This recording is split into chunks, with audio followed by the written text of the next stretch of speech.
So, maulan ngayon dito sa parking, dito sa Germany guys.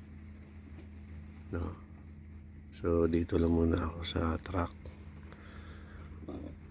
Ang oras ngayon is alas 6:50 ng umaga dito sa Germany. Ayan. Tatapos ko lang mag-coffee. Itlog at saka tinapay. Yan lang yung aking breakfast. Maya pa ako magluto ng tanghalian. Happy Sunday everyone. Enjoy the weekend together with your family, you know. So ito lang ating update mga guys. Dito pa rin ako sa truck. Ayan. Ito yung aking higaan, no? Yan yung aking rice cooker.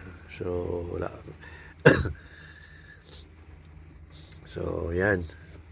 So good morning, amping ta. Ingat ta kanon eh. God bless guys. Bye bye.